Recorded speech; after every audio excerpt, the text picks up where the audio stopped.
एक अरब कबीले के शेख को जब मालूम हुआ कि इसके जानवरों में से एक मुर्गा गायब है तो उसने फौरी तौर पर अपने मुलाजिम गुमशुदा मुर्गे की तलाश में इधर उधर दौड़ाए। खुद भी टीलों पर चढ़कर देखा लेकिन मुर्गा ना मिला।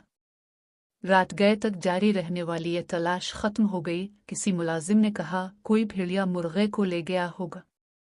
इस पर शेख ने मुर्गे के परों का मुतालबा कर डाला तो मुलाजिम अपना सा मुंह लेकर रह गया। अगले रोज शेख ने ऊंट ज़बह करवाए और तमाम कबीले वालों को खाने से पहले मुर्गे की तलाश में मदद की दरख्वास्त की। सब लोग हैरतज़दा थे कि इतना अमीर आदमी और एक मुर्गे के लिए बेचैन। कबीले वालों ने शेख की दरख्वास्त सुनी अनसुनी की और खाना खाकर चले गए।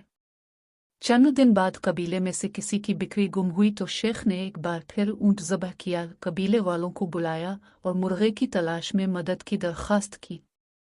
इस बार कबीले वालों में से चंद एक ने तो उसे पागलपन से ताबीर किया कि मामला बिक्री का है और बात मुर्गा तलाश करने की हो रही है। खुद शेख के बेटों ने घर आए मेहमानों से वालिद के तजनमल की माजरत की और बात रफ दफ हो गए।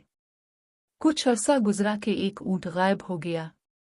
शेख ने फिर वही किया, ऊंट ज़बह हुआ, दावत हुई और गुमशुदा मुर्गे को ढूंढने की तरगीब दी। अब की बार तो लोगों ने धमकी ही दे डाली कि अगर शेख ने पागलपन की ये बातें जारी रखें तो सरदारी से माजूल कर दिया जाएगा। शेख ने यह माहौल देखा तो चुप साध ली।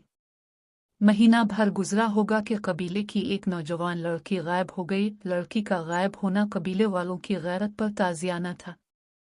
अब की बार शेख ने फिर वही किया। लोग इकट्ठे हुए तो उन्हें अपने मुर्गे की तलाश पर कायल करने लगा। ये सुनकर लोगों ने उसे खूब बुरा भला कहा और लड़की की तलाश में निकल गए। खोजियों की खिदमत हासिल की गई, कुनवों में झांका गया, नौजवानों की टोलियां दूर दूर तक निकल गई। आखिरकार किसी ने खबर दी कि फुला पहाड़ के एक गार में कुछ लोग पोशीदा तौर पर रह रहे हैं।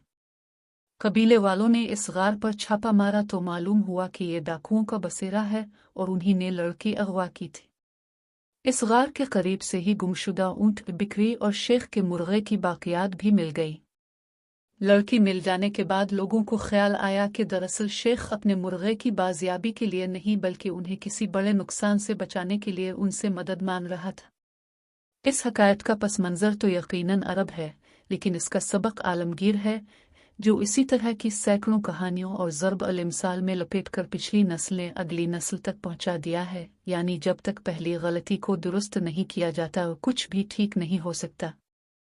तबाही किसी एक गलती का नतीजा नहीं होती बल्कि अपनी गलती को हिकमत अमली समझ लेने से होती है।